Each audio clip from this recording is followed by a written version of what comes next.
You know, some of the best games of all time have come out of Japan.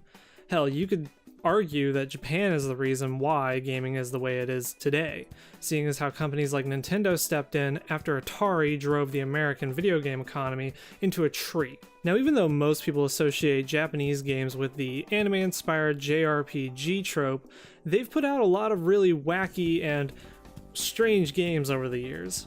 Welcome to Incredible Crisis.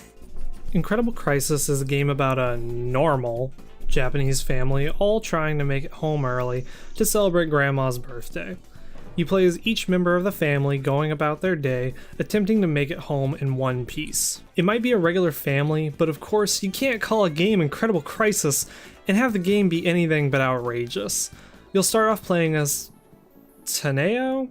Taneo. My Japanese is amazing now that I've played 2 Yakuza games, by the way. Anyway, you play as Tomato in a dancing rhythm minigame, and holy crap, do I suck at this!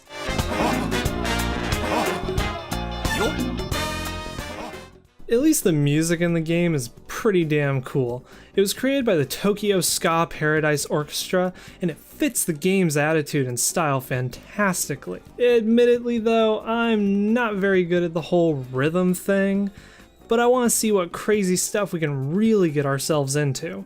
So after about 10 minutes and way more frustration than I care to admit, I finally get past the dancing minigame. Wait, what the fuck? How do I play this? What the fuck?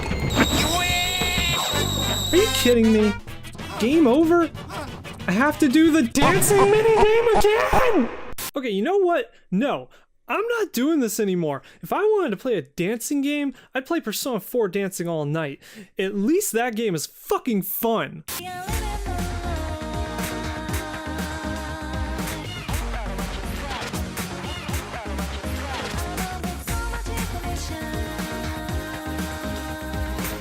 Hey, you know what? I think that round of Dancing All Night actually did help, because I cleared the minigame on my first damn try this time. Okay, so every minigame comes with instructions before the game starts. I read them last time, but they're kind of hard to understand sometimes. It turns out, for the boulder minigame, you need to press X repeatedly when the bar turns red on the meter down there. After learning that, I was able to clear the game no problem. Oh shit, it's already time for another game? Taneo just can't catch a break, can he? And apparently, neither can my thumbs.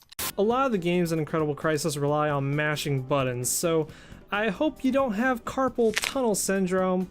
The game is to mash the elevator button to stop Tomato from plunging to his death while dodging falling debris. This was the first game to really tire out my hands. The next game has you balancing on a pole outside a window. You need to hold the X button and release it inside the green section of the meter to move forward. Landing in the blue will lunge you forward but cause you to lose your balance.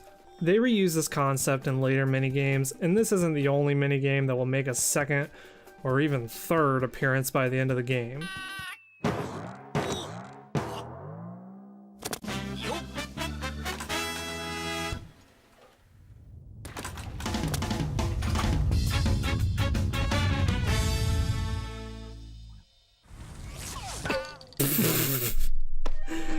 Poor bastard just couldn't get away, could he? Okay, this next one managed to make me laugh, but piss me off at the exact same time. You need to answer trivia questions for these EMTs. In order to proceed, you have to get 10 questions right. Get 2 wrong in a row and they'll shock you. Some of the questions are reasonable, and there's a decent chance you'll know the answer. Things like, is 21 an even number? How many players are on a basketball team? But then there's questions like this one. How the fuck am I supposed to know? At least with the ridiculous math questions, you can maybe find someone who can really get the answer, but Jesus Christ, they're still ridiculous. After escaping the world's worst EMTs, it's time for another game, and this one is all about action. You're riding down the highway on a stretcher, avoiding traffic signs, motorcycles, and freaking cars. Holy shit! Dude, that's a strong stretcher. Okay, Taneo, I know come on, man, don't get on that Ferris wheel with that woman. What about your wife and kids? Tiny there.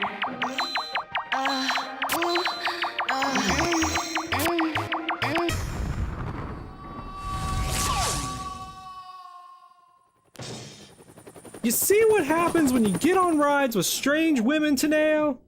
How could this day get any worse? Aliens.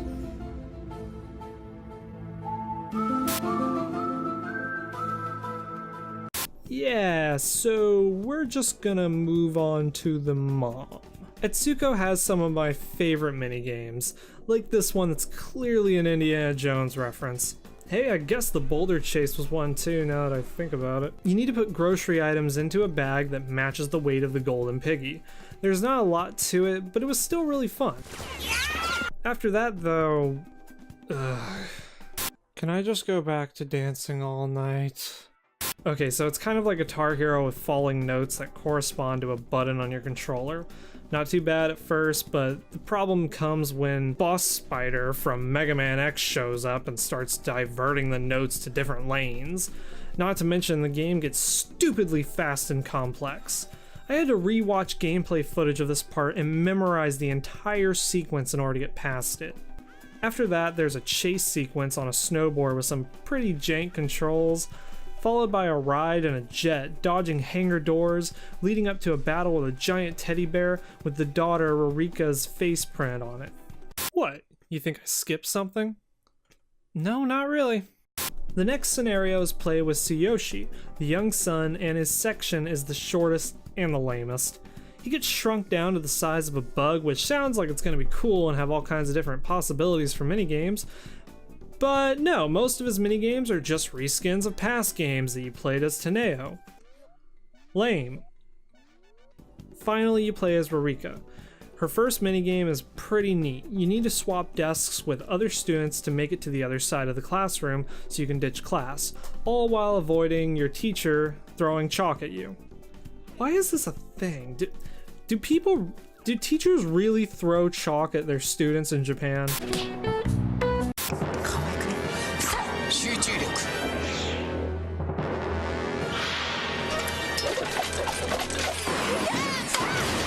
After that, you pick out makeup on sale from her list.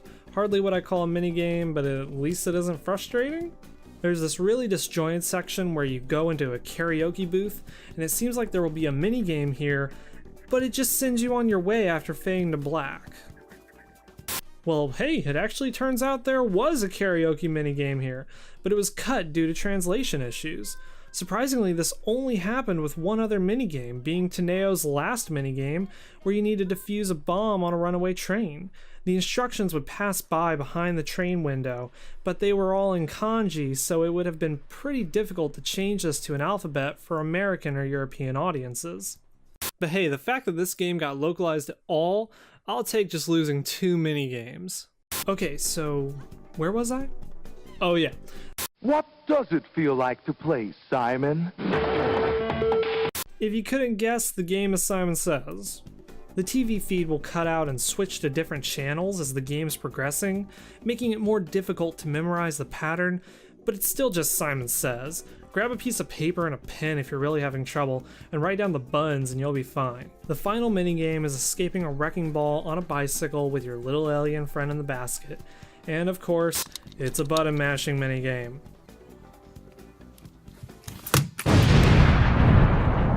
Of course they did. Why wouldn't they? The family gathers at the end of the day to celebrate Grandma's birthday, and everything returns to normal. Well, as normal as this world can actually be, I guess. After finishing the story mode, you unlock all of the minigames to be played in the minigames section of the main menu, if you're interested in subjecting your friends to this game without sitting down for the entirety of it. Honestly though, I think this is a one and done sort of experience for me. The minigames, while imaginative and absurd, are all pretty one note, and some of them are the exact same games played over and over with just different characters put into the situation. So at the end of the day, is it worth tracking down a $30 used complete copy of Incredible Crisis on the PlayStation 1? Maybe if you're really into weird Japanese PS1 games like me. Fucking weeaboo! Oh yeah, thanks for booing me on the score screen, by the way. Fucking assholes.